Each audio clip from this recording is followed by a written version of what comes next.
svedectvo v 5 minútach o Božej sláve a jeho prítomnosti. Povedz mi, brat môj, čo sa stalo? Samozrejme, len tie veci povedz, ktoré si môžu vypočuť aj iní ľudia. Áno, stalo sa to, že som mal znova večer okolo polnoci útok, kde sa mi útočilo na srdce a na myseľ. A veľmi jasne proste prišlo to náhle. Stávalo sa to aj predtým, vedel som, z ktorého kanála to ide. Teraz som sa voči tomu postavil. Predtým to tak nebolo?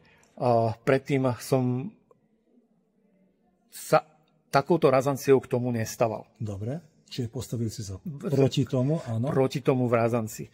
A prikazoval som jednoducho tomu vplyvu, že nemá nárok jednoducho na tento chrám, nemá tu čo robiť.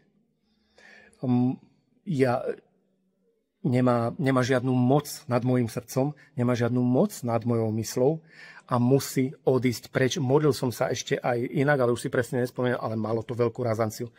A v tom som vnímal tvoj hlas, ktorý sa modlil zároveň so mnou. Bola to tvoja intonácia, to bol tvoj hlas, aj ten prízvuk, to bol tvoj hlas. A bolo veľmi zaujímavé, ja som to potom, keď to celé prešlo, si hovorím, že toto bola proste podporná modlitba, ktorú som jednoducho mal od teba. Ty si mi ako keby pomáhal v tom boji vyhnať tieto veci preč. Dobre, vnímal si môj hlas v duchu, alebo si ho počul? Alebo... V duchu. Toto bolo v duchu, lebo to bolo okolo mňa, to zobudilo. A v duchu jednoducho som sa voči týmto veciam začal stavať. Ako som vravel, veľmi razantne. A jak to prebiehalo, tak v tom do toho proste išiel tvoj hlas, tvoje modlitby, tvoja pomoc. To bola tvoja pomoc. Dobre, teraz sa ťa spýtam jednu takúto vec. Vnímal si to, že to bola moja pomoc, alebo skôr pomoc Pána Ježiša? Nie, to bolo ja, keď som počul tvoj hlas, tak ja pri tom v duchu, ako som sa modlil, som vedel, jednoducho, to je proste, že Čongor ako keby pomáhal v tomto. Dobre. Skôr...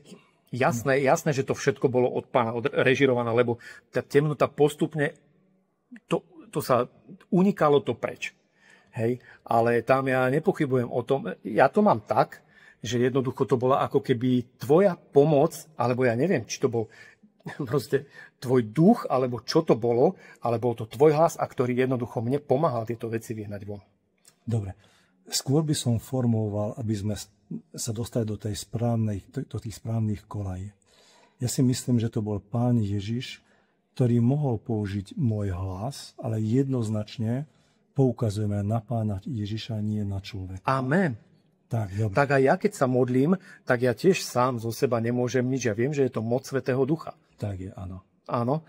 A ja som potom nad tým teda vlastne rozmýšľal, lebo bolo to, no ja v zápäti som potom dostal obrazy, ak môžem aj tie obrazy, alebo to nie.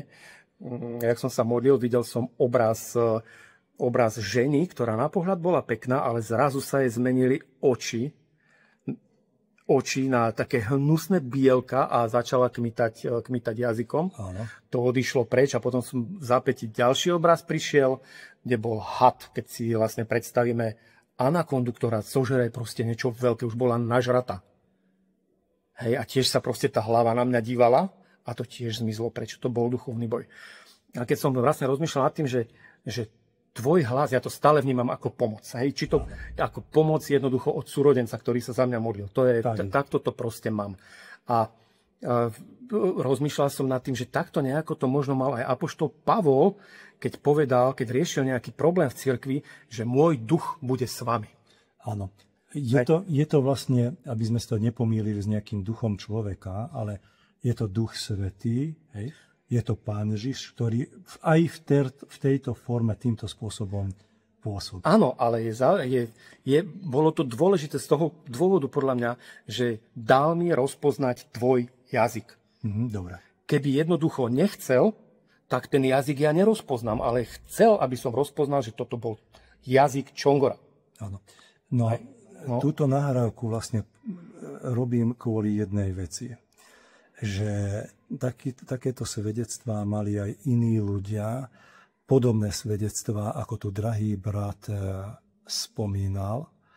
A Pán Ježiš sa oslávil, je to na jeho slávu, to je jeho práca, jeho Duch Svätý. Hej, a všimnime si aj to, že je napísaná len taká maličkosť možno, že keď Pán Ježiš bol skriesený, po jeho skriesení sa objavil v mnohých iných telách. Bol to vždy Pán Ježiš, ale ukázal sa v rozličných telách pre iných ľudí. Hej, čiže bol to Pán Ježiš, možno si použil môj hlas, ale to nie je teraz podstatné. Podstatné, že to je na jeho slávu. Amen. On to urobil a ten had zmizol. Je to tak? Áno. Dobre. Odišlo to preč. To bolo useknuté a ja som kľudne mohol zaspať. Srdce mi prestalo buchotať, trepotať. Ukľudnilo sa a ja som zaspal. Pohodne. Dobre, chvála Pánu. Chvála Pánovi. Čiže na jeho slávu. Amen. Ďakujem za svedectvo.